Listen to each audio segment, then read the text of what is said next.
Muy bien, muy bien. Les damos la más cordial bienvenida al seminario sobre la introducción al modelo PLISIT, origen, propósito y contexto clínico.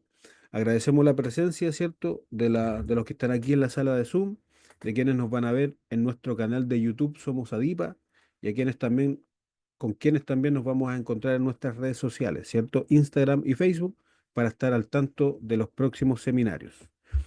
El docente que nos acompaña hoy es Rodrigo Jarpa.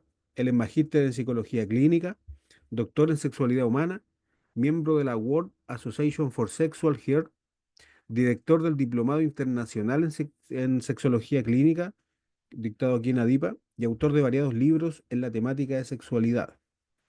Así que, hecha la presentación y obviamente la bienvenida a ustedes, profesor, es toda suya la sesión. Súper, muchas gracias, Rodrigo. ¿Me escuchan bien? Súper, profesor. Súper, ya. Muchas gracias. Voy a cerrar esto y voy a compartir pantalla. Yo les pido, por favor, así como les comentó mi tocayo, que en la medida de lo posible, si pueden prender las camaritas, esto se hace mucho más ameno, porque estar hablándole a una pantalla oscura, en negro, es un vacío existencial profundo, una experiencia que espero que no tengan que vivir alguna vez. Eso, muchas gracias a las personas que están prendiendo las camaritas. Voy a compartir pantalla ahora.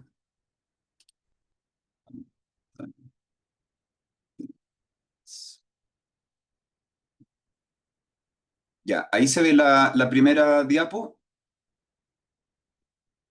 Súper. Alguien preguntó en el chat qué pasaba si participaba en el sorteo y se ganaba el descuento, la beca, pero ya había comprado la entrada.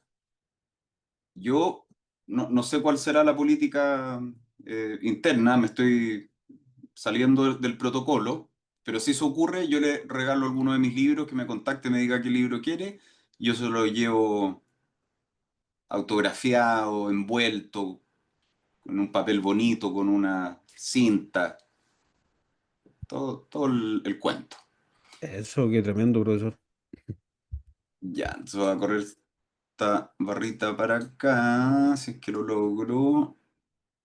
No sé cómo hacerlo. Ahí, ya, ahí estoy ordenando esto. Mm,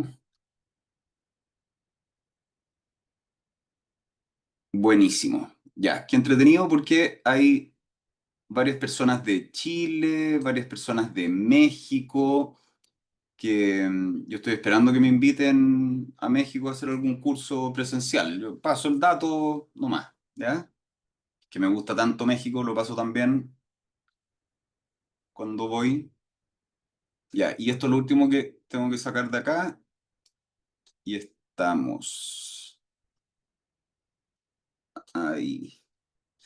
Ya, entonces hoy día vamos a revisar el modelo Plicit y lo que yo quiero compartir hoy día con ustedes es una integración del modelo Plicit con la terapia centrada en soluciones. Por lo tanto, la forma de presentar este modelo va a ser desde la integración, sobre todo algunas intervenciones en cuanto a preguntas, en cuanto a uso del lenguaje desde el modelo centrado en soluciones. Y también quise agregar otro aspecto que creo que es súper importante, que tiene que ver con los valores, y les voy a ahí compartir alguna, hay una, como una intervención que la pueden mandar de tarea o la pueden aplicar en la sesión misma, y algunas preguntas para poder ir identificando los valores, que creo que es súper importante también integrarlos en la terapia. Y después vamos a aclarar también a qué me refiero cuando estoy hablando de valores. Comenzando la presentación y como introducción al modelo Plicit, es fundamental tener claridad respecto a nuestros derechos sexuales. Y dentro de los derechos sexuales, como se ve en la imagen ahí, está la libertad sexual, la equidad, la libre asociación sexual, la autonomía, integridad y seguridad del propio cuerpo, las decisiones reproductivas libres y responsables, la información basada en el conocimiento científico, la atención de la salud sexual, la educación sexual integral, la expresión sexual emocional, la privacidad y el placer. La definición de salud sexual de la OMS incluye el que los derechos sexuales y reproductivos de todas las personas sean respetados y ejercidos. Entonces, desde ahí, dependiendo del contexto, del lugar en el que vivamos, vamos a estar más o menos cerca de ese concepto, entre comillas, ideal de salud sexual, porque todavía nos queda mucho por hacer y mucho por avanzar en relación a ese eh, ejercicio o vivir plenamente los derechos sexuales y reproductivos. En algunos lugares quizás hay mayor desarrollo de algunos, en otros lugares menos. En Chile, por ejemplo, todavía nos falta muchísimo en lo que se refiere a educación sexual integral y a otros de los derechos que vemos ahí. Me gusta mucho que esté el placer dentro de los derechos sexuales y a mí siempre me gusta comentar, recalcar la importancia de tener presente el placer como un derecho, pero también me gusta hacer la salvedad o quizás invitar a la reflexión de el entender el placer como un derecho, como una posibilidad, pero no como una obligación, porque después vamos a ir revisando y nos vamos a dar cuenta que muchos de los problemas, mucho del malestar en la dimensión sexual tiene que ver con obligaciones, ¿ya? Con normas externas, con deberes, con creencias impuestas de qué es lo que nosotros pensamos que es lo deseable, lo normal, y de cómo deberíamos estar viviendo nuestra sexualidad, y que muchas veces nos aleja de lo que para nosotros es realmente valioso y es realmente importante. La aproximación de la sexología en general y también cuando se integra el trabajo con el modelo Plicit es desde la base de una aproximación biopsicosocial. Yo les voy a compartir la presentación, ¿ya? Entonces, todo esto que sale ahí como texto lo van a tener, pero comentando lo que aparece en la imagen, este modelo nos permite comprender el sentido experiencial de las personas, por lo tanto, la subjetividad y la particularidad de la experiencia individual, y tiene en cuenta la compleja relación e interrelación entre los aspectos biológicos, psicológicos y el mundo social, cultural. Los factores biológicos incluyen el sexo, que se nos asigna al nacer, nuestra genética heredada, la forma en que funciona nuestro cerebro y las fortalezas y limitaciones de nuestro cuerpo, dentro de otras cosas. Dentro de los factores psicológicos se incluyen nuestros estados de ánimo en el aquí y ahora, en el presente, nuestras cogniciones, experiencias personales y las lecciones o historias sobre nosotros mismos que hemos aprendido de estas experiencias. También incluye nuestros valores, nuestra autorreflexión y nuestros estilos de apego. Y dentro de los factores sociales se incluyen los mensajes culturales que recibimos, tanto en el aquí y el ahora, en el presente, así como todos esos mensajes que hemos recibido durante nuestra vida, desde la infancia, y entendiendo también mensajes implícitos, no necesariamente mensajes verbales, sino que también los mensajes que hemos recibido incluso desde cómo nos miraban, cómo nos tocaban, y todo lo que hemos ido observando e internalizando. La presión para adaptarse a los discursos normativos imperantes, etcétera. Ahora, de acuerdo a la Organización Mundial de la Salud, la sexualidad es un aspecto central del ser humano, de todas las personas, y que está presente a lo largo de todo el ciclo vital, desde la primera inspiración hasta la última expiración que demos en este planeta. abarca el sexo, las identidades, los roles de género, la orientación sexual, el erotismo, el placer, la intimidad, y la sexualidad se siente, se expresa y se vive constantemente. No es algo que nosotros podamos separar, que podamos apartar. La sexualidad es algo que nos conforma, por lo tanto siempre estamos viviendo nuestra sexualidad. En ese sentido, y desde esta concepción más amplia de la sexualidad, va mucho más allá de las prácticas sexuales, porque hay veces que se tiene esa asociación de sexualidad es igual a prácticas sexuales, y muchas veces las prácticas sexuales se tienden a limitar o a asociar a qué es lo que hacemos con los genitales. Sí, las prácticas sexuales son parte de la sexualidad, pero la sexualidad es mucho más amplia que eso. Ahora, haciendo un doble clic en la dimensión psicológica y sociocultural, porque son los aspectos que nos competen, sobre todo a quienes trabajamos en salud mental y en psicología y en psicoterapia, y van a ser sobre todo a los que les vamos a dar más cabida en este seminario. En los seres humanos, el cuerpo sexuado se acompaña de una experiencia psicológica, de una vivencia interna que se desarrolla siempre en un contexto sociocultural. La conciencia de sí mismo, de cada uno como ser sexuado, forma parte esencial de nuestra identidad, la cual también se va construyendo a lo largo del desarrollo personal y de la interacción con el entorno, con las otras personas. Y ahí es súper importante el concepto de construcción. La sexualidad y la identidad son construcciones. La sexualidad también se ve influida por las normas culturales que asignan roles diferenciados a los sexos o a los géneros, generando entonces los constructos de masculinidad, feminidad y muchos otros. Ahora, estos constructos desarrollados históricamente y de manera distinta también, según el periodo histórico y según también la cultura, suelen estar enmarcados en una relación jerárquica que muchas veces tiende a transformar las diferencias en desigualdades, perpetuando estructuras de poder que condicionan la percepción de la sexualidad.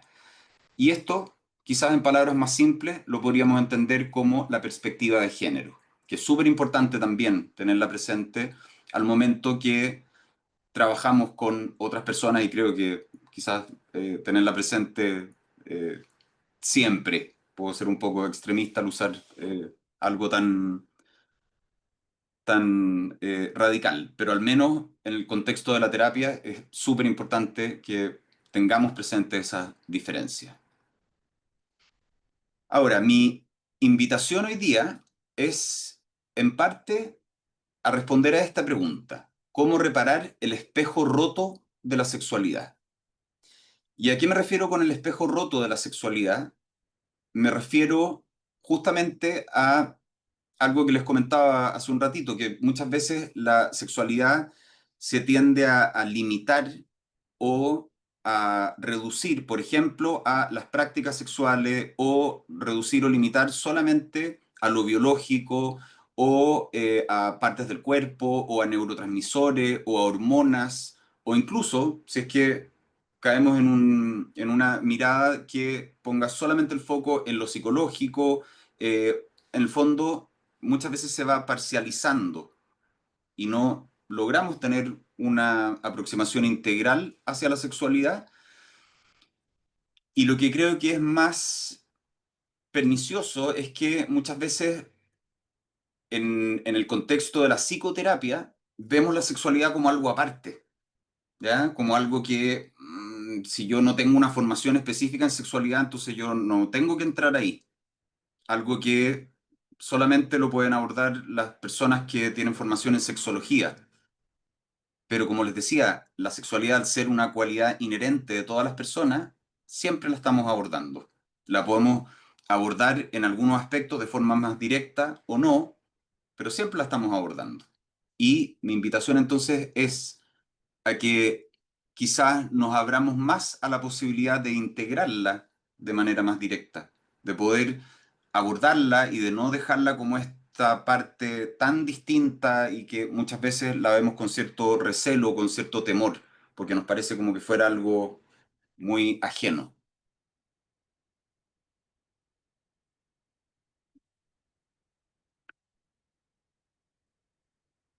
¿Por qué es importante esto? Porque el sexo, lo voy a usar como en el sentido bien amplio y genérico, y la sexualidad, como les decía, es una parte inherente de lo que somos y también es un pilar de la salud integral. El conocimiento sexológico no se traduce necesariamente en más sexo, que eso es súper importante. Estamos muchas veces sobrepoblados de mensajes que nos invitan a más cantidad, a más sexo, a más duración, a más centímetros, a más experiencia, a más práctica, a más pareja, más. Lo que quizás puede sonar un poco conspiranoico, pero puede ser bien rentable el meternos en la cabeza la importancia de el consumo de más, ¿ya? Entonces acá la invitación no es necesariamente a buscar más sexo, sino que potenciar un sexo de mejor calidad, centrado en el placer y en las relaciones saludables. Muchas personas sienten angustia al no ajustarse a ciertos estereotipos y llegan a pensar que están rotas o dañadas o falladas o que son anormales. La sexología entonces es clave para normalizar y desmentir estos mitos, reduciendo la angustia y fomentando una vida sexual más saludable y auténtica.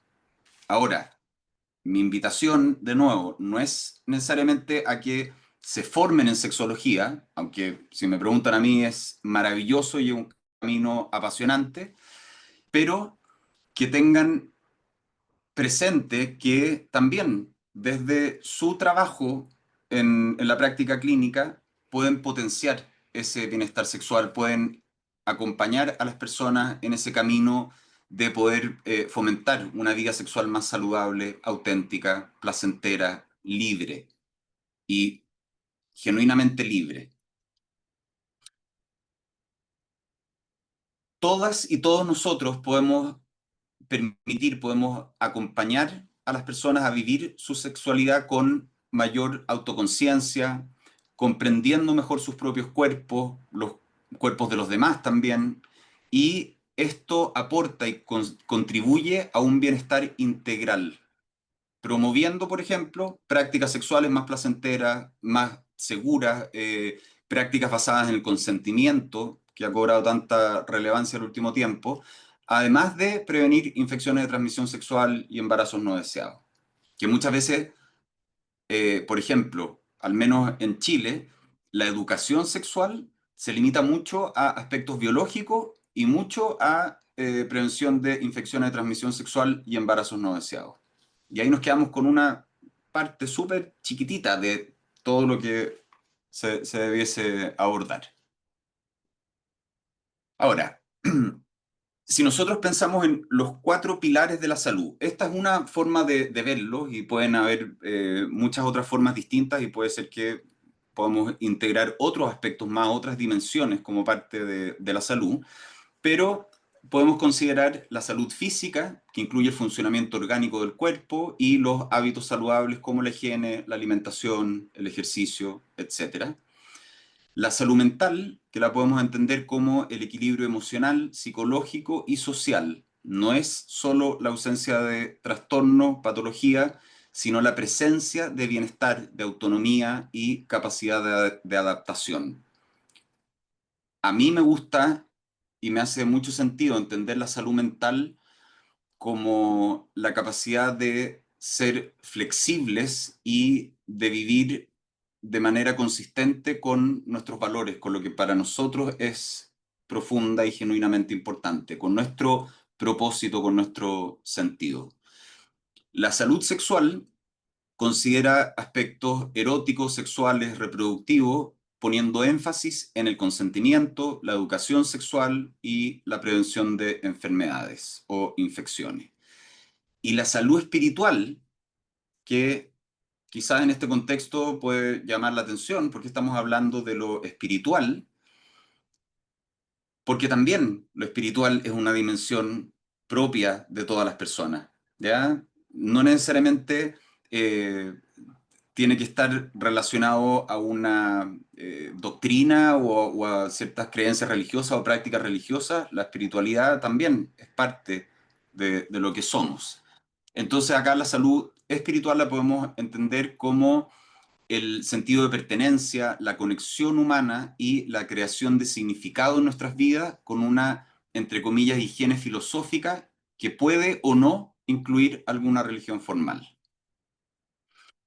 Como vemos, este es un enfoque integrador y aunque muchas disciplinas profesionales y sobre todo en Occidente han fragmentado estos pilares y los han visto como dimensiones muy distintas o como que no conversara una con otra, es súper importante poder reintegrarlos para alcanzar un bienestar completo. Obviamente, nosotros quizás no vamos a poder meternos tan en profundidad en algunos aspectos de la salud física. Y ahí también es importante ver, bueno, dónde nosotros podemos acompañar, dónde nosotros podemos potenciar y dónde están también nuestros límites. Pero es súper importante que tengamos presente que todas estas dimensiones están interrelacionadas. Y de nuevo, a nivel práctico, es súper importante que las consideremos todas, incluyendo la salud sexual, el bienestar sexual. Como les decía antes, en nuestra cultura occidental, la salud suele asociarse exclusivamente a lo físico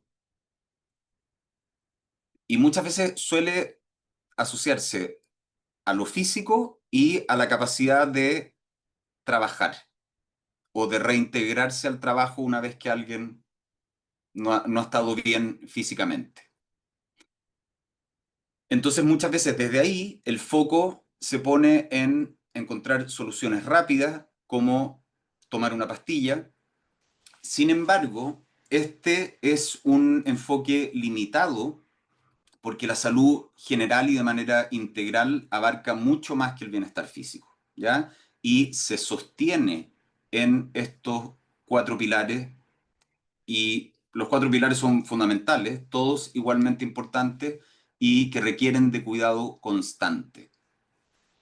En general, yo me imagino que han escuchado hablar cuando se habla de salud, muchas veces está asociado a la palabra, al concepto de un equilibrio. Y el equilibrio tiene que ver con las distintas dimensiones de lo que somos. Cuando hay una que está cojeando, es difícil poder lograr ese equilibrio. Ahora, son las 8:35 y yo todavía no hablo de Plicit. Y ustedes se metieron a este seminario porque era de Plicit. Entonces quizás estoy generando una frustración generalizada, pero ya vamos a entrar en Plicit. ¿Ya? Quiero compartir una cosita muy pequeña antes, porque es algo que muchas veces queda fuera de, dependiendo de cómo se trabaje con el modelo Plicit, pero muchas veces también queda fuera de la terapia, ¿ya? Y lo quiero compartir con ustedes porque en el tiempo yo me he dado cuenta que es súper importante integrarlo, ¿ya? Es súper importante en la terapia. La otra vez estaba haciendo un seminario, no, era un curso de efectividad en psicoterapia. ¿Cuáles son los factores que están asociados a mayor efectividad en la psicoterapia? Hay distintos factores, pero eh, dentro de esto está el que haya un acuerdo, un consenso respecto a objetivos terapéuticos y que haya una claridad respecto a qué es lo que vamos a trabajar. Pero creo que cuando nos enfocamos en objetivos o metas terapéuticas, ¿ya? Que generalmente tienen que ser medibles, observables, que tengan cierta relevancia para la persona, pero dejamos de lado cuál es el sentido de lograr ese objetivo o esa meta, nos estamos perdiendo de algo muy importante y muy valioso. Entonces, acá entran los valores. Y ahí yo pongo la imagen de la brújula, porque la brújula marca una dirección. Entonces, los valores entendidos como lo que realmente nos importa, como nuestro sentido, nuestro propósito, nos permiten trascender o sobrellevar de mejor manera las limitaciones que pueden ser limitaciones físicas, limitaciones del ambiente, del contexto, de experiencias de vida, que nos vamos a topar durante la vida. Todos vamos a tener limitaciones, dificultades, problemas, etcétera, y podemos energizar nuestro compromiso con el bienestar integral. Esto es algo que podemos potenciar y que podemos trabajar con nuestros pacientes, consultantes, como queramos llamarle, pero también creo que es algo súper importante de que nosotros lo tengamos presente. Porque nosotros trabajamos en un espacio de privilegio de poder acompañar a las personas a tener vidas más satisfactorias, de poder potenciar su bienestar. Entonces, cuando nosotros tenemos presentes nuestros valores de qué es lo que realmente nos importa en nuestro trabajo, también nos permite mantener esa motivación constante y poder sobrellevar las dificultades que nos vamos a ir encontrando también en el día a día y en el trabajo que hacemos. Entonces, en el ámbito sexual, por ejemplo, acá yo voy a leer, pues las tengo en las notas del presentador, pero yo después les comparto la presentación y ustedes van a tener estas preguntas. En el ámbito de la sexualidad, podemos abrir el espacio de reflexión y plantear la pregunta, ¿qué es importante en esta dimensión en mi vida? Que la persona se lo cuestione. La manera en que he estado viviendo mi sexualidad se caracteriza por la vitalidad y el compromiso o por el peso de mis problemas. ¿Qué haría si mis miedos e inseguridades dejaran de ser un problema? ¿Qué cualidades personales me gustaría desarrollar en mi vida sexual? ¿Qué tipo de amante me gustaría ser? ¿Qué tipo de pareja me gustaría ser? ¿Cómo sería y cómo trataría a mi pareja si ya fuera ese amante, entre comillas, ideal? ¿Qué cosa diferente notaría ella o él? ¿Qué tipo de vida sexual quiero construir? ¿Cómo sabré que ya la estoy viviendo? ¿Cuál sería la primera señal de eso? ¿Qué estoy haciendo en la actualidad que va en la dirección de la sexualidad que quiero vivir? ¿Qué quiero seguir haciendo o hacer más? ¿Qué me gustaría comenzar a hacer? ¿Qué he hecho en el pasado que me gustaría retomar? Estas preguntas permiten identificar ese sentido, ese propósito, lo que va más allá de las metas que yo puedo cumplir y tachar de una lista de pendientes, y también van todas en dirección al futuro deseado. Y muchas de estas preguntas también están centradas en soluciones. Yo se las voy a compartir. Si les hace sentido usarla, bienvenido sea. Y esta es una tarea, actividad, intervención más concreta, que es la invitación a escribir el epitafio sexual. Se puede trabajar con distintas dimensiones, pero en este contexto, escribir el epitafio sexual. Ahí dice, Julia Pancracia, aquí yace mi mujer fría como siempre. Bastante triste el epitafio, pero podríamos quizás escribir un epitafio que sea más acorde a nuestros valores, un epitafio más luminoso, pensar en esa posibilidad.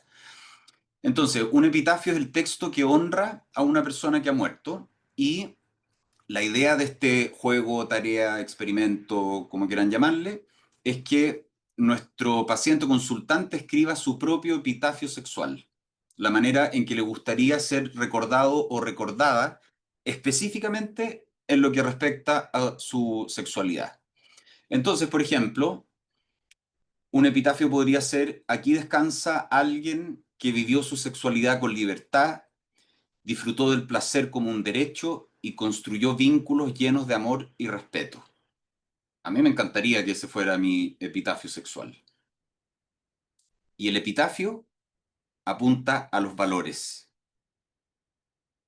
O fue alguien que aprendió a aceptar su cuerpo, disfrutó del viaje de conocerse y valoró la intimidad como un acto de amor propio y hacia los demás. También es un epitafio muy bonito. Ya, eso lo van a tener. Solamente quería hacer abrir un poco el espacio de la relevancia que tiene el trabajo con los valores. Yo lo trabajo mucho desde la integración de ACT, de la terapia de aceptación y compromiso, pero se puede abordar desde distintos modelos, hay distintas formas de integrarlo.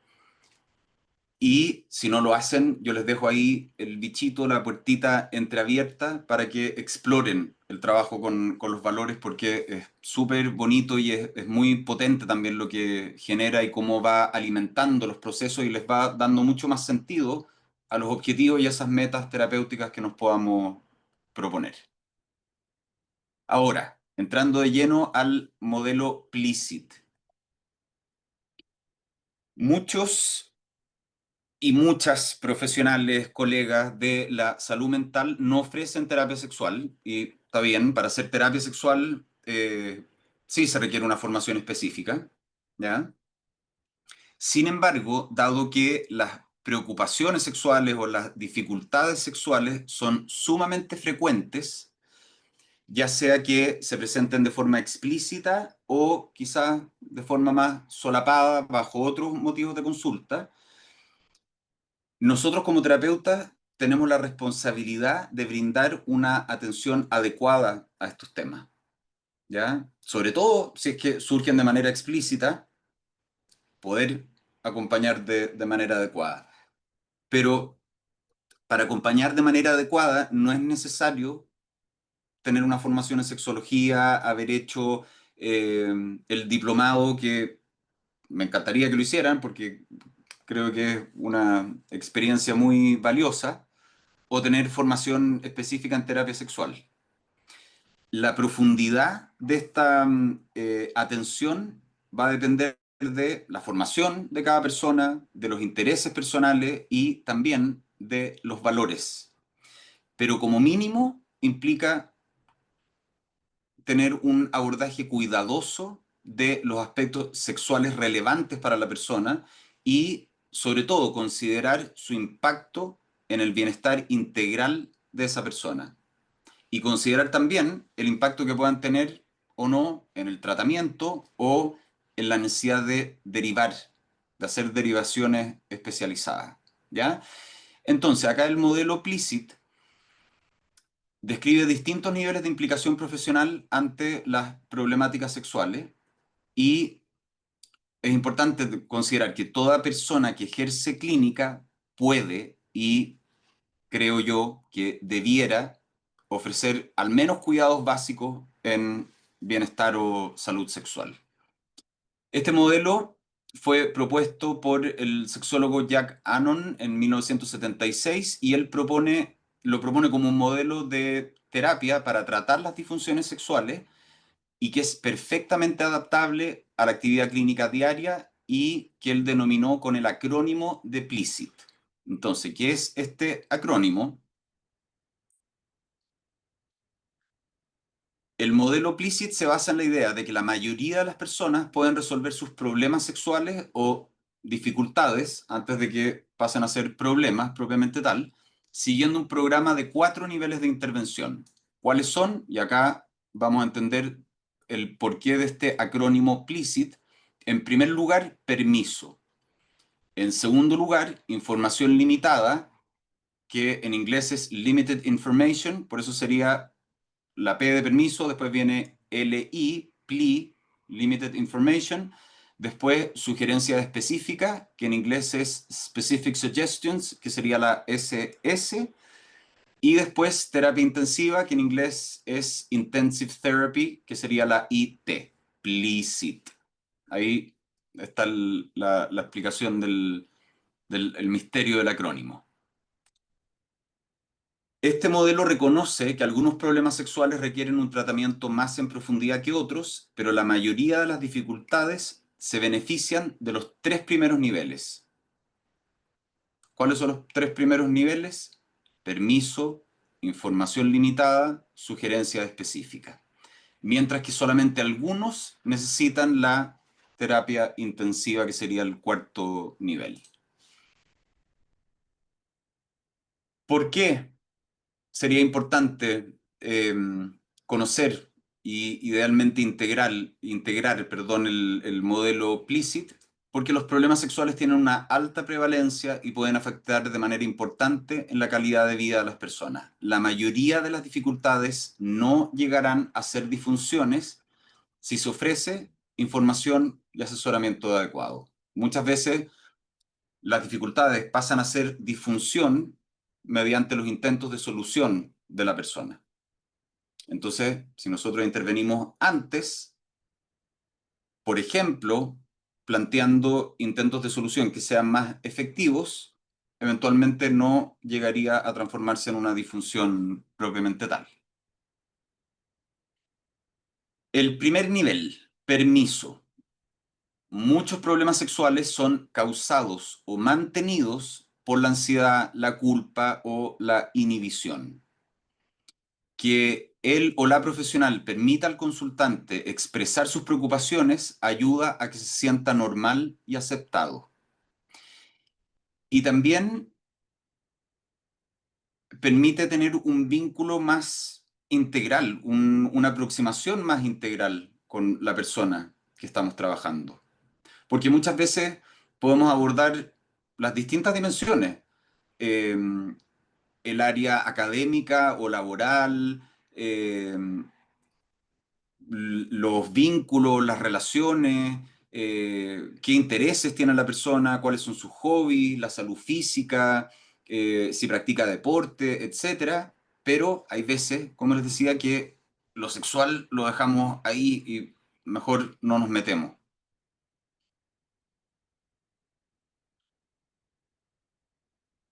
Entonces, nosotros podemos abrir esa puerta, ese espacio, y si, por ejemplo, la persona tiene alguna patología o sigue algún tratamiento farmacológico, podemos empezar con preguntas abiertas que generalicen situaciones y podemos, por ejemplo, usar estadísticas o explicar el abrir este espacio como parte de nuestras preguntas rutinarias. Ya les voy a comentar cómo con ejemplos bien concretos. Una forma de hacerlo es pedir permiso primero para hablar de sexo. Puedes hacer que esto parezca perfectamente normal diciendo algo como, por lo general, yo les pregunto a todos mis pacientes sobre su vida sexual. ¿Puedo hacerte algunas preguntas sobre tu sexualidad? Eso ya es la P, eso es el permiso. En nuestra clínica o en nuestro centro creemos que la salud sexual es una parte importante de la salud mental física, perdón, de la salud mental, de la salud física, de la salud relacional, del bienestar integral. ¿Podríamos hablar de este tema por unos minutos? Quiero asegurarme de que hemos cubierto todo. Y hay una cosa que a menudo se pasa por alto, que es la sexualidad. ¿Estaría bien si te hago algunas preguntas sobre esto? Esas son distintas formas de abrir este espacio. Acá hay otros ejemplos. Yo siempre pregunto si los pacientes tienen algún problema sexual, ya que la salud sexual es una parte importante del bienestar integral. Cuando una mujer ha padecido un cáncer de mama, es normal que le preocupe saber si todo el proceso por el que ha de pasar afectará su vida sexual. ¿Tú tienes alguna preocupación? ¿Hay algo que te gustaría que conversemos? ¿Ha habido algún cambio que hayas notado este último tiempo que te tenga preocupada? Los hombres hipertensos pueden tener problemas con la erección. Si tú tienes algún problema o te ocurre alguna vez, me lo comentas y podemos buscar una solución. Esos ejemplos, bueno, el primero se plantea como que es parte de las preguntas rutinarias. En los dos siguientes eh, se entra desde algo externo, como una generalidad, y ahí se abre el espacio más directamente con la persona. En el cuarto también, ir a las estadísticas. Más del 80% de los hombres con problemas vasculares periféricos tienen problemas para lograr y o mantener una erección. ¿Tú has notado algún cambio? ¿Has notado algo de esto? ¿Hay algo que te gustaría preguntarme? Algunas veces las personas que tienen diabetes, hipertensión, depresión o están en tratamiento con beta bloqueadores o antidepresivos pueden tener cambios a nivel sexual. ¿Te gustaría comentarme o hacerme alguna pregunta sobre esto? Y yo me imagino que muchas y muchos de los que estamos acá nos ha tocado trabajar con pacientes que están con tratamiento con antidepresivos. Entonces, poder preguntarles, poder partir por normalizar, que muchas veces las personas que están con tratamiento con psicofármaco, en particular con algunos antidepresivos, notan algunos cambios en su vida sexual. ¿Hay algún cambio que hayas notado tú? ¿Hay algo que te gustaría que conversemos? Etcétera. Eso es el permiso, es abrir ese espacio de conversación. ¿Y por qué también es súper importante? Porque hay veces que esa es la única posibilidad que tiene la persona de abordar algo que quizás la viene atormentando hace años. Y la viene atormentando hace años y nunca se ha atrevido a hablarlo con nadie. Entonces, muchas veces agradecen tanto cuando nosotros podemos abrir ese espacio, porque si no es seguir perpetuando el silencio y seguir perpetuando ese sufrimiento y reforzar también esta idea de que es algo que hay que mantener oculto.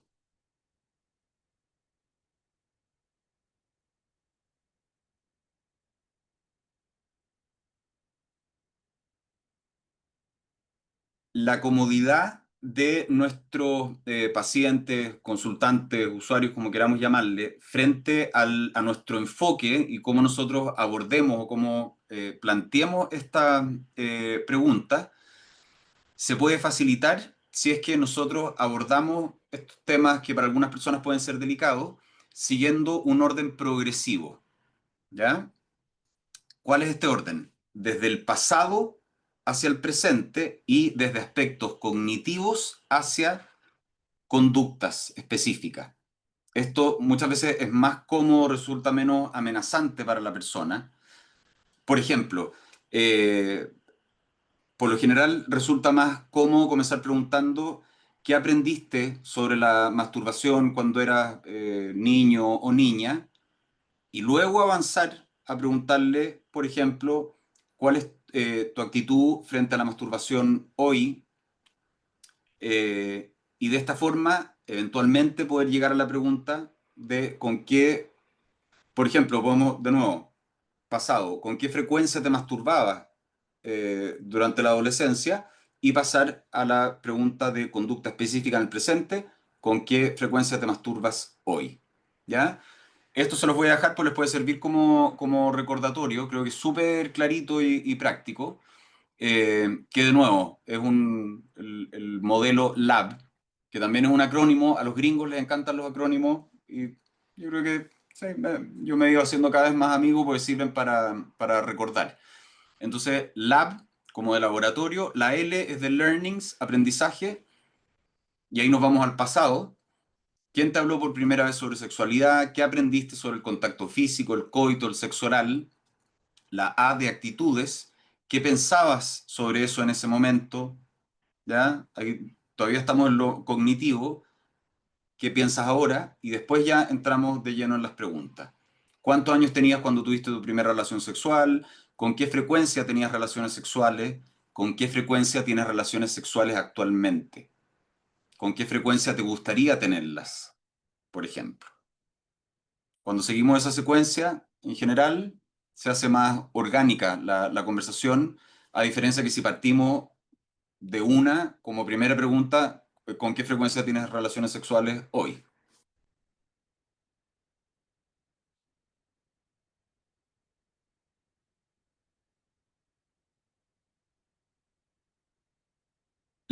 El segundo eslabón, ya vimos el permiso.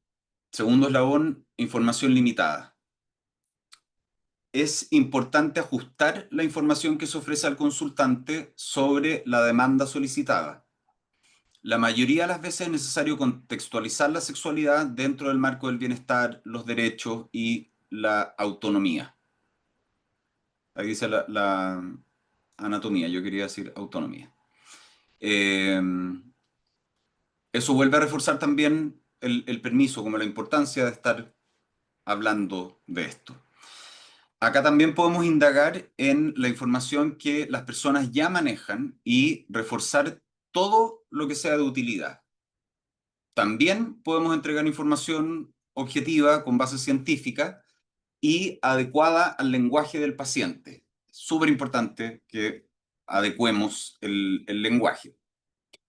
Podemos, por ejemplo, dentro de esta información limitada, darle información sobre qué es lo que explica algún problema, cuáles son las posibles soluciones, e indagar también cómo lo está experimentando la persona.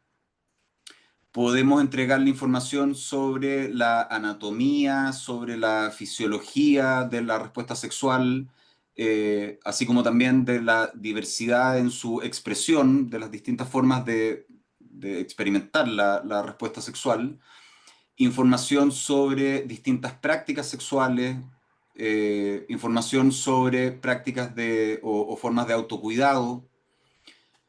Podemos también transmitir eh, mensajes positivos y relacionados al bienestar y relacionados al reconocimiento del derecho al placer, fomentando también una mirada más erotofílica, ¿ya? Y una mirada menos culposa, más abierta, más flexible, más empoderada, que la persona cuando se abre ese espacio también, que si para esa persona es algo que quiere trabajar y que quiere potenciar su bienestar sexual, que se sienta en pleno derecho de hacerlo. Hay veces que lo hacen como con cierto recelo, como si no me lo mereciera. ¿Qué otra información ofrecer? Eh, Información sobre anatomía genital, explicar cómo funciona la respuesta sexual masculina y femenina. Esto quizás son cosas más técnicas y claro, puede ser que no lo sepan, si es que no tienen una formación específica, pero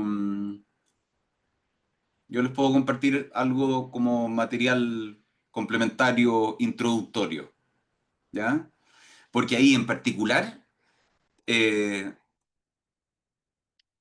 la cantidad de veces que solamente entregando información sobre la respuesta sexual y en particular sobre el deseo, las personas se dan cuenta que, parece que no tengo ningún problema.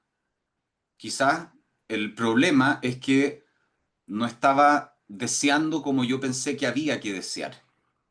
¿A qué me refiero con esto? Muchas veces las personas tienen la expectativa de que, no sé, después de 10 años de relación con la misma persona, sigan sintiendo un deseo espontáneo, pasional, irrefrenable, o seguir siendo los mismos que eran cuando comenzó la relación.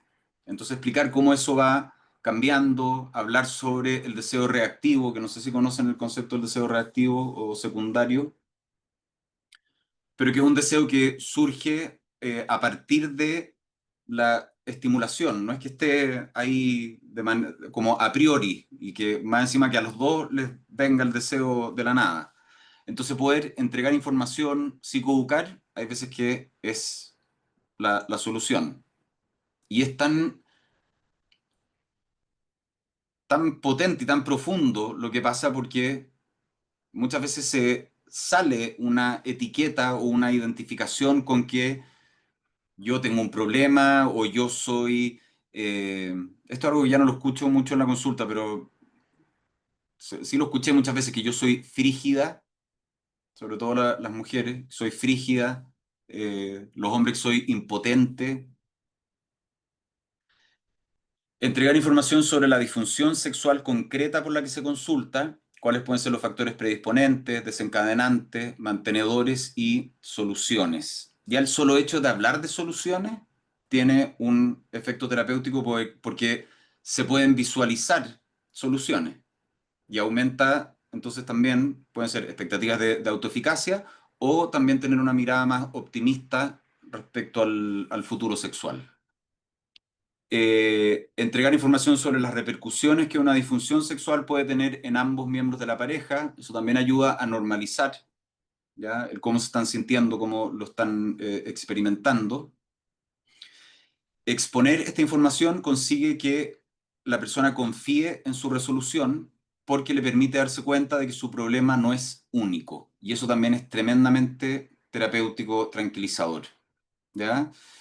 Hay algunas disfunciones eh, que las personas las viven con mucho más secretismo y con esta sensación de que es algo extraño y que no le pasa a nadie más. Hay otras que yo creo que ha servido mucho que se hable más y que se visibilice más porque entienden que no es algo extraño y como de extraterrestre, pero todavía, por ejemplo, el vaginismo que es se caracteriza por espasmos, contracciones espasmódicas involuntarias sobre todo el tercio externo de la vagina que dificultan o impiden la penetración. Hay personas que creen que son las únicas en el mundo que tienen eso y que por muchos años lo han mantenido en secreto y cargando con mucho sufrimiento también. Entonces poder hablar de eso, poder plantear que bueno, hay soluciones, entonces, bueno, si hay soluciones, e incluso tiene un nombre, bueno, quizás no es algo tan extraño, no estoy tan fallada.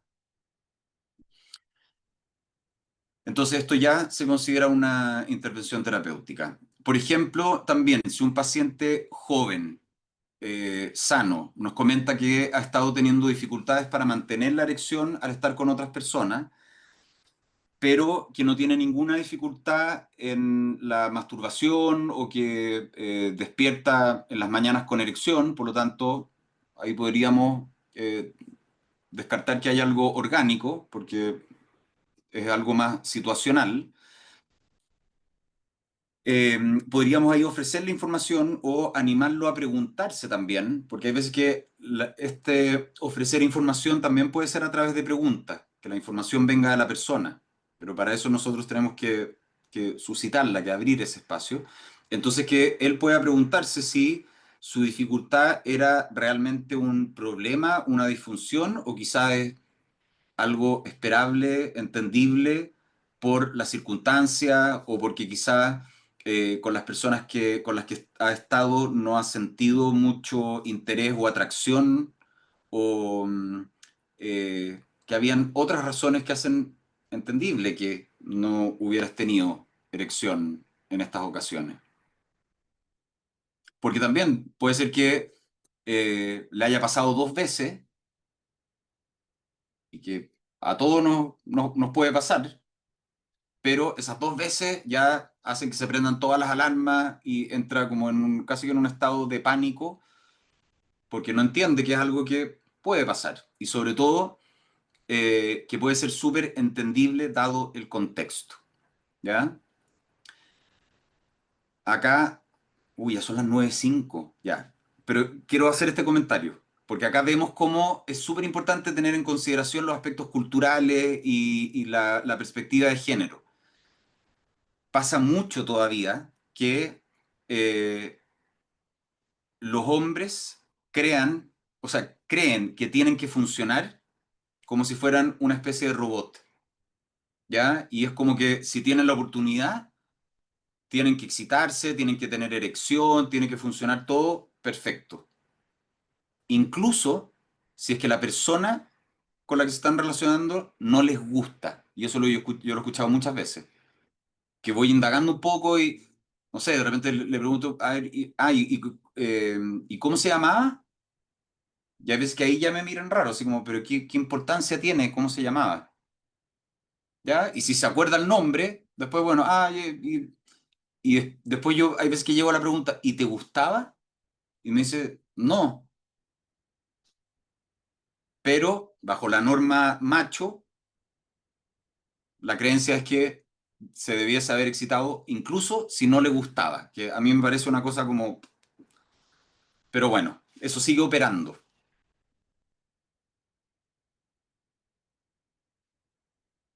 Entonces también el ofrecer información, la información limitada, sirve para normalizar, ¿ya? Y la normalización es una intervención que intenta que los pacientes, clientes se sientan más cómodos al contextualizar sus dificultades como reacciones normales, esperables, entendibles, dadas las limitaciones del contexto de las situaciones, ¿ya? Acá hay que ser súper cuidadoso de no minimizar, de no invalidar emocionalmente o de no restarle importancia a lo que nos están planteando, pero abrir ese espacio y que la persona pueda empezar a darse cuenta de que, bueno, sí, quizás es entendible que me haya pasado, ¿ya? Eso es normalizar. Y al entender que es entendible y al verlo como algo que quizás era esperable,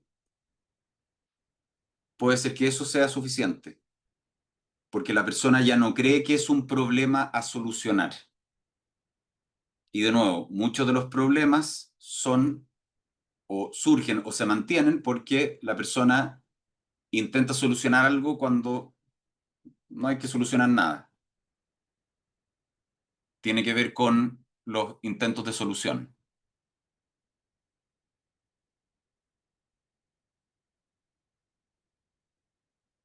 Ya, las sugerencias específicas. Vimos la P, permiso, vimos la LI, información limitada, y dentro de las sugerencias específicas, en general, estas van encaminadas a ir recuperando la confianza, a mejorar la calidad de las experiencias eróticas sexuales, de las interacciones sexuales y emocionales también. Y acá es súper importante tener en consideración que es más probable que las personas cooperen cuando ellos y sus sentimientos y sus puntos de vista son validados y respetados. Entonces, súper importante ser cuidadosos de el vínculo cuando nosotros vamos a sugerir algo, cuando vamos a plantear una sugerencia específica. ¿Cuáles pueden ser algunas de estas sugerencias específicas?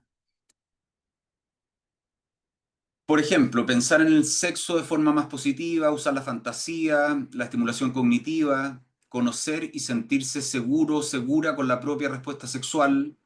En el caso de la mujer, que conozca sus genitales, mirarse, ejercicios de Kegel, la masturbación, no necesariamente como una finalidad erótica en sí, sino como una oportunidad de conocimiento, de conocer el propio cuerpo, de conocer la propia respuesta sexual, de conocer las distintas sensaciones, de conectar con el cuerpo, con las propias sensaciones. Bueno, que ahí tiene relación con el punto que sigue, ser conscientes del cuerpo. eh, Hay muchas sugerencias genéricas, ¿ya? Y por eso yo pongo ahí la imagen de la revista Cosmopolitan, pues las revistas como de papel cuché están llenas de sugerencias y pruebas, no sé qué cosa, el torniquete yugoslavo y el salto del cóndor, el beso del hipopótamo, y que sí, quizás a algunas personas les pueden servir, pero las sugerencias más específicas y y al mismo tiempo las más efectivas son las que surgen de la particularidad de nuestros propios pacientes o consultantes. Esto nos permite evitar caer en esta generalidad de estilo cosmopolitan o en estas especies que son muchas veces como clichés fuera de contexto, ¿ya? Entonces, ¿cómo descubrimos estas joyitas? Porque son joyitas, estas sugerencias específicas y que son más efectivas. Puede ser útil hacer preguntas como ¿qué has intentado hacer para solucionarlo? ¿Qué de eso que has intentado ha sido útil, aunque sea en un 1%? ¿Cuándo ha disminuido o se ha vuelto menos intenso el problema? ¿Qué hiciste tú para que eso ocurriera? ¿Qué podrías hacer que sería de utilidad y que no has estado haciendo hasta ahora? ¿Qué te gustaría experimentar en lugar del problema? Todas estas son preguntas centradas en soluciones y que permiten ir identificando sugerencias específicas. Salir de estas generalidades y tomar esa información y en base a eso poder plantear alguna sugerencia. ¿Ya? Por ejemplo, si le preguntamos eh, qué de eso, a ver, si una persona, por ejemplo, la dificultad es que hay veces que no logra tener o mantener la erección. Entonces nosotros le preguntamos, ¿qué has hecho para solucionarlo? Y dentro de esas cosas, y algo que ha tenido cierta utilidad, es buscar tiempo y espacio en que pueda estar tranquilo y que no hayan más personas en la casa. Entonces, bueno, ahí podemos empezar a amplificar eso, ¿ya? Y partir por algo tan concreto como, bueno, si algo funciona, hacer más de lo mismo, si no funciona, hacer algo diferente. Dentro de las sugerencias específicas, también desde el modelo Plicit se trabaja con biblioterapia o con compartir charlas. A mí hay algunas charlas TED que me gustan mucho y que las comparto y también libros, pero ahí lo primero, es importante que si nosotros vamos a recomendar algún material bibliográfico, que nos hayamos leído el material bibliográfico. Si vamos a recomendar una charla TED, lo mismo. Y que sea muy a la medida. ¿Qué me refiero con esto? De partida, preguntarle a la persona si le gusta leer o no. Porque si a alguien no le gusta leer y no lee, no tiene ningún sentido que le mandemos que se lea un libro o un texto. ¿Ya? Eh, bueno, algunas de las que están ahí, Tu sexo es tuyo y el libro Deseo de Silvia de Bejar, Sexo para uno de la gran Betty Dodson que está ahí en la foto, Siete reglas de oro para vivir en pareja de John Gottman, Me aburrí del sexo de este humilde servidor. Hay una charla TED de la Nerea de Ugarte que habla de una escala como del deseómetro. Es la primera charla de la Nerea, después tiene otra, pero esa que es más antigua. Eh, Hay una charla de la Michelle Winner Davis, que si ustedes la googlean, Michelle Winner Davis, y la charla, el nombre en inglés es The Sex Starved Marriage, como el matrimonio hambriento de sexo. Véanla, se la recomiendo. Ahí ella explica esto que yo les hablaba del deseo reactivo, de entender que no siempre el deseo va a ser espontáneo y que surge como de la nada, y que también existe este deseo secundario reactivo y que también es deseo, ¿ya? Eh, bueno, las charlas de la Emily Nagoski, las charlas de la Esther Perel, hay veces que a algunas personas les sirve, ahí ese último que es Siete historias para ella es cine erótico. Hay mujeres que identifican que les puede resultar útil ese tipo de estímulo como para reerotizarse. Entonces nosotros ahí les podemos compartir algo de material si conocemos, por ejemplo. ¿Ya? Eso un poco apelando al efecto 50 sombras de Grey. ¿Ya? Que pasó mucho acá, al menos en Chile, eh, que a mí me tocó verlo mucho en la consulta, en el contexto de parejas heterosexuales, que el hombre llegaba feliz porque el libro 50 sombras de Grey había hecho maravillas. Porque claro, es una estimulación cognitiva que va permitiendo una erotización. Pero eso también es súper importante que sea a la medida. Hay algunas sugerencias para realizar en pareja, y acá el objetivo será mejorar la interacción emocional y erótico-sexual, tomando siempre como base el futuro sexual deseado, que es lo que esperan que ocurra en su vida sexual, qué les gustaría que fuera diferente, haciendo una proyección hacia el futuro. Ahí no sé si conocen la pregunta del milagro, que es una pregunta icónica del modelo centrado en soluciones. Puede ser muy útil para identificar el futuro sexual deseado. Ahí Bastián asintió, la conoce, después se las puedo compartir de todas maneras.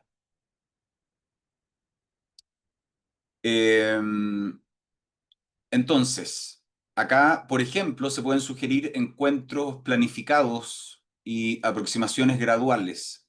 Si hay montos de ansiedad importantes, podríamos sugerir que suspendida o en el contexto de la terapia sexual se trabaja con la prohibición, ¿ya? De la práctica sexual ansiogénica y que la pareja se vaya exponiendo de manera gradual a un encuentro sexual que eventualmente incluya esa práctica sexual, ¿ya? Por ejemplo, se puede prohibir el coito y se les va orientando a que vayan explorando otras opciones, como las caricias, los masajes, eh, sacando de foco el tener que seguir con la secuencia rígida que muchas veces ya se ha ido consolidando de, no sé, que muchas veces es en el contexto heterosexual eh, un poco de juego previo, hay erección y después penetración y todo termina después de que ocurre la eyaculación. Entonces es desarmar un poquito esa rigidez. Podemos sugerir también aumentar los tiempos y espacios en pareja, que haya más interacciones reforzantes. No me refiero solo a sexuales, sino que también de ocio, de compartir, incluso tener una cita, salir a caminar juntos por el parque, ir a tomarse un café, potenciar demostraciones de cariño en sus interacciones cotidianas que vayan más allá de lo sexual también.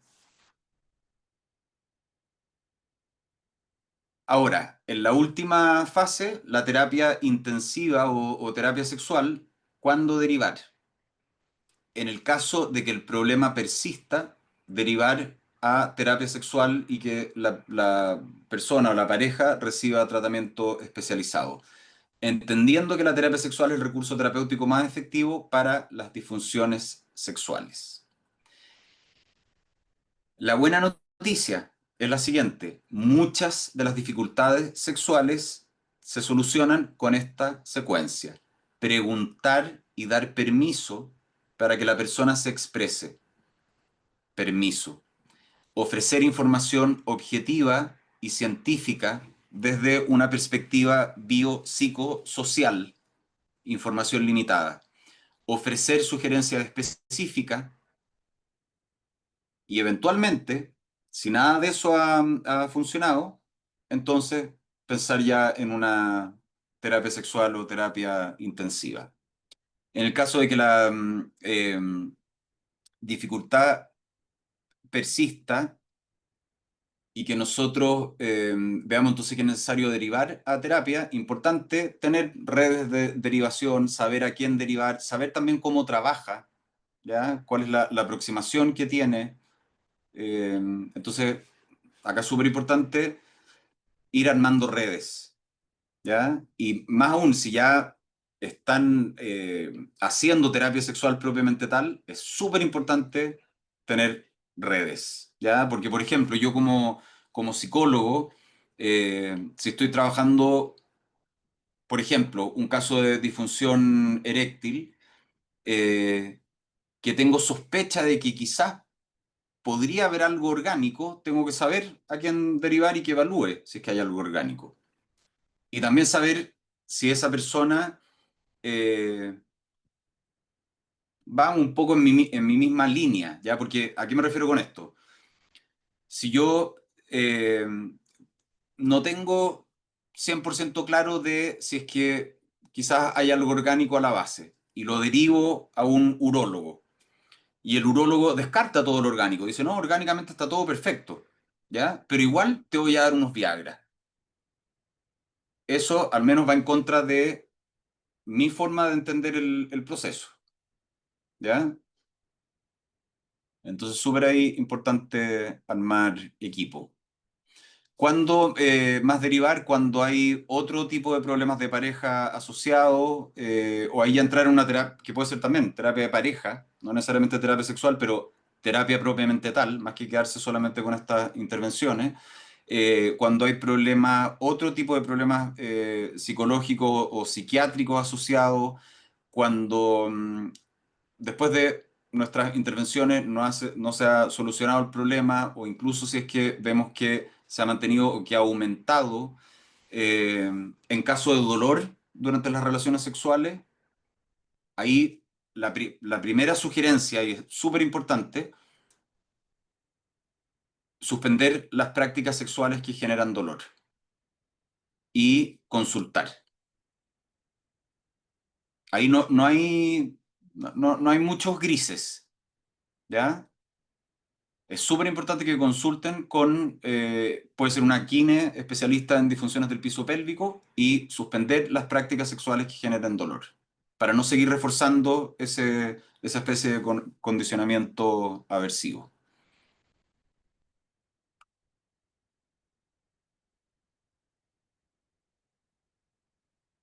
Entonces, yo les comenté que mi idea era poder rearmar este espejo roto de la sexualidad, y ya para ir terminando me gustaría compartir con ustedes un texto que escribí hace un tiempo,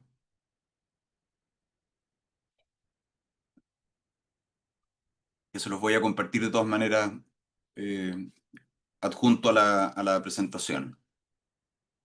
La sexualidad es como un espejo en el que nos miramos para entender quiénes somos, cómo sentimos y cómo nos relacionamos con el mundo. Sin embargo, muchas veces ese espejo está roto, fragmentado en pedazos que reflejan imágenes distorsionadas de nosotros mismos. Cada fragmento puede mostrar una parte de nuestra historia: las heridas de la vergüenza, las grietas de los tabúes, los reflejos confusos de expectativas externas y los ecos de juicios ajenos. Cuando el espejo está roto, es difícil vernos con claridad. Solo alcanzamos a percibir fragmentos de nuestra sexualidad. Quizá nuestro cuerpo, pero no nuestro deseo; nuestra identidad, pero no nuestras emociones; nuestra intimidad, pero no nuestro placer. Esos pedazos nos separan de nuestra totalidad, dejándonos incompletos, desconectados de una parte esencial de lo que somos. Pero cuando comenzamos a integrar nuestra sexualidad, algo poderoso sucede. Al aceptar que la sexualidad no es solo un acto, sino un espacio donde confluyen el cuerpo, las emociones, los valores y la conexión con otros, los fragmentos empiezan a unirse. Cada pieza encuentra su lugar y ese espejo roto se convierte en uno nuevo, capaz de reflejar nuestra verdadera esencia. Un espejo íntegro nos permite mirarnos sin miedo ni vergüenza. En él vemos la belleza de nuestro cuerpo tal como es, sin importar los estándares externos. Descubrimos que el placer no es un lujo, sino un derecho, y que la intimidad no es solo física, sino también emocional y espiritual. Un espejo íntegro nos muestra que nuestra sexualidad es nuestra y que puede ser vivida desde nuestros valores, y que es una fuente de salud, amor y conexión. Cuando reconstruimos ese espejo, aprendemos a mirarnos con amor y compasión. No solo vemos nuestro reflejo, sino que reconocemos nuestra historia, nuestras heridas y nuestra capacidad de transformación. Aceptar e integrar nuestra sexualidad es un acto revolucionario. Es tomar los pedazos de ese espejo roto y construir uno nuevo, uno que refleje nuestra esencia sin fisuras. Al hacerlo, no solo nos miramos, nos encontramos. Y en ese encuentro descubrimos que somos mucho más que lo que un espejo roto podía mostrarnos. Somos completos, somos suficientes, somos humanos. Muchas gracias. Y nos vemos en el Congreso. Sería maravilloso que pudieran estar ahí. Ya, son las 9:25. Estoy súper pasado. No sé si yo no quiero abusar de su tiempo, ni tampoco de Rodrigo acá que nos está acompañando. Esta presentación la van a tener. Hay partes que son textos que yo iba leyendo que estaban en las notas. Eso también yo se los voy a compartir, ¿ya? Lo que pasa es que no pongo todo el texto para que no se transforme en una cosa muy tediosa. Hay una pregunta. No sé si dejamos, me dan el permiso para dejar el espacio para una pregunta. Y profesor, y más de una, si es necesaria, si nos extendemos, se agradece. Aparte que ahí estoy viendo los comentarios, ¿cierto? Los agradecimientos de varios y varias de ustedes. ¿La pregunta la tiene seleccionada, profesor? ¿O estaba como Ah, que no, comentando? no estaba con No, el no se chat. preocupe. Vamos a dar Eh, el paso entonces a las consultas para que levanten la mano aquí en la plataforma y yo les puedo ir abriendo el micrófono. ahí estaban compartiendo la pregunta del milagro. Súper. Esto parece como una especie de psicoeducación. Tiene mucho de psicoeducación. Tengo a Sí. Florencia aquí con la manito levantada. Ya, Estoy súper. dando la palabra a Florencia. Florencia. Hola, buenas tardes. Bueno, me llamo Florencia y soy estudiante de psicología. Voy en tercer año y me gustaría preguntar como más que nada como qué, como una orientación, porque como estoy recién estudiando, me gustaría saber en qué podría especializarme como para poder abordar este tipo de temas. Muy bien, Florencia. Me encanta aparte que estando en tercero de psicología, con todo lo que tienes que estudiar y todo, y aparte que, no sé, encuentro maravilloso que te estés tomando el tiempo de estar aquí aprendiendo y con esa curiosidad también de cómo poder seguir aprendiendo más. Eh, con tu pregunta te refieres a cómo poder abordar las distintas disfunciones sexuales, cómo trabajar en terapia sexual, por ahí va. Sí, es que me gusta mucho el área de las terapias sexuales y sexología en general. Me llama la atención. Igual voy en tercer año, podría cambiar mi forma de pensar, pero me gustaría como saber cómo podría hacerlo, porque en verdad no sé mucho sobre el tema y en mi universidad por lo menos no se habla mucho desde esta área. Ya, eso también es muy loco que en pregrado no, como que no se aborda. Pasa lo mismo que es lo que yo trato de compartir con ustedes, que hagamos el ejercicio distinto, de empezar a abordarlo, porque también la universidad era como, mejor no nos metemos ahí. Eh, Florencia, viene muy de cerca la recomendación, pero el diplomado de sexología de ADIPA, ahí yo te recomiendo que partieras por la primera versión, porque hay dos. Hay una que es de especialización, que es un poquito más avanzada, entonces que partieras por la primera y sí, esa sería mi recomendación. Después, si quieres, mándame un correo y si quieres que te recomiendo otra cosa, no sé, si de repente estás pensando irte afuera o después eventualmente hacer un máster, yo feliz de poder darte lo que yo sé y las recomendaciones que manejo. ¿Ya? Ya, muchas gracias. Gracias a ti. Muy bien. Tengo a Bastián Villagrán aquí con su mano levantada. Le estoy dando el pase a Bastián. ¿Aló? ¿Se escucha? Sí, perfecto. Excelente. Mi consulta va bueno, yo ya tengo mi título en psicología y a lo largo de mi formación, igual me ha interesado este tema de la sexualidad. Y por eso mismo he tratado de que sea como un tema de conversación algo más habitual, algo no tanto del pudor o del tabú. Y justamente hablando con, más que nada, por ejemplo, con compañeros de los trabajos que he tenido, una vez surgió esta conversación o polémica de en qué momento iniciar eh, la orientación sexual. Porque, por ejemplo, yo había visto anteriormente que la educación sexual en otros países comienza desde muy temprana edad.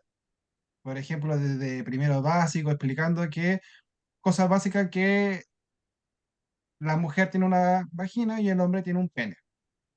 Eh, así y así sucesivamente. ¿Qué es lo que me di cuenta? De que hay muchos preconceptos o ideas erróneas de la sexualidad.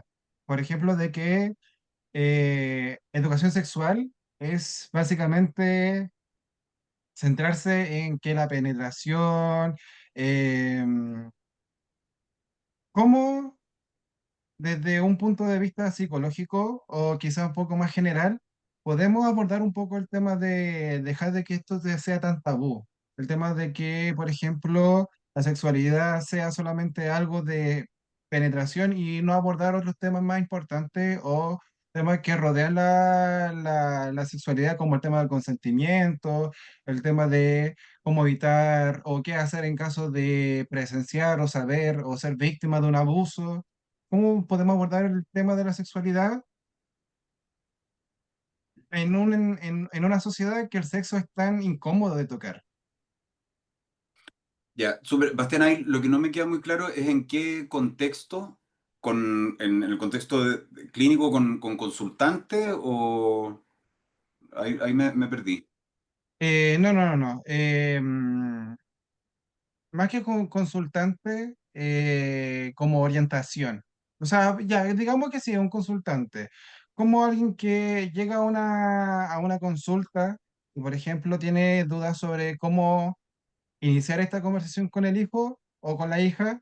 em, a ver, me enredé un poco. Eh, Mi duda en general o en concreto es cómo tocar este tema o cómo orientar a otras personas a tocar este tema, teniendo en cuenta de que en esta sociedad el sexo es algo tan incómodo de tocar. Ya, sí, es que ahí todavía no me quedó muy claro el contexto.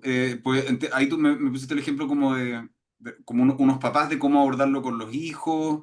eh, bueno, yo creo que también teniendo muy presente que para algunas personas, y puede ser que ahora cada vez menos, hay personas que están mucho más abiertas a hablar de esto, pero que todavía está muy presente lo que dices tú, ¿ya? De que sigue siendo un tema tabú, de que puede generar incomodidad en algunas personas, cómo abordarlo con las personas con las que trabajamos en la consulta, el modelo PLICIT, sobre todo la parte del permiso. Ese es el foco de esa primera parte, cómo abordar, cómo abrir ese espacio. Y ahí yo les ponía distintos ejemplos. Nos podemos ir a algo súper abstracto y hablar de estadística o plantearlo como que es una pregunta rutinaria. eh, o también podemos empezar a hablar de los vínculos, de las relaciones afectivas y a partir de ahí, entonces quizás abrir el espacio a la conversación sobre la sexualidad propiamente tal. Eh, pero claro, eso va a ser muy distinto de cómo se abordaría en un contexto escolar o cómo lo pueden abordar los papás con los hijos, que eso quizás ya daría para, no sé, un seminario completo, porque ahí también muchas veces los papás tienen esta idea de, como de, ¿a qué edad hablar de sexo con los hijos, por ejemplo? ¿Ya? Y está súper instaurada esta idea de que como de que hay una edad y de que casi que es una sola conversación y de que esa conversación es lo más importante. Y no es ni una de las anteriores, no es que exista una edad, no es que sea una sola conversación y, y sí, hay algunas conversaciones que son importantes, pero es mucho más importante qué es lo que ellos ven, cómo nosotros nos relacionamos con ellos, cómo nos vinculamos y cómo nos relacionamos con los otros adultos y cómo nosotros vivimos nuestra sexualidad en el amplio sentido. Eso es lo que van a ir al final incorporando, más que lo que nosotros podamos decir en un par de conversaciones. Ahí hay un libro de un psicólogo chileno que se llama Rodrigo Jarpa. El libro se llama Cómo educar niñas y niños sexualmente inteligentes. Te lo recomiendo. Muy, muy buen material para abordarlo en ese contexto. Y él es muy simpático también. Y va a estar en el Congreso, así que si es que te lo topas ahí, eh, puede ser que lleve algunos libros. Y si Ok. Muy buena está recomendación, brillando el profesor. sol, te puede llevar unos regalos. Veo más manos levantadas. Es lo máximo, Rodrigo, dicen aquí. Ah, qué buena Con onda. eco, Ustedes son súper lo genial. máximo. Muy buen grupo. Yo feliz de ¿Cierto? compartir con ustedes. Muy bien, entonces, agradecemos las preguntas, ¿cierto? La genialidad, ¿cierto? La buena onda que se está, que se vive en los comentarios, ¿cierto? Hay varios de ustedes también consultando, se están respondiendo, eso es como bien, estamos generando comunidad. Profesor, voy a dejar el video hasta aquí para nuestro canal de YouTube. Lo invito, ¿cierto? Si desea cerrar con unas palabras al cierre, una invitación al Congreso o de cierre de la temática misma del seminario, abierto el momento para usted. Súper. Más que nada, agradecer la participación, agradecer el interés y, y hay algo que es valioso, que es importante, que también es importante no olvidarlo, que hace que hoy día estén un día martes a las 9:37 de la noche en una clase para aprender, quizás tener más conocimiento, herramientas, eh, para poder acompañar a las personas con las que trabajan de mejor manera. Ahí hay algo muy, muy valioso. Les agradezco muchísimo el interés, la participación. Ojalá que nos veamos en el Congreso.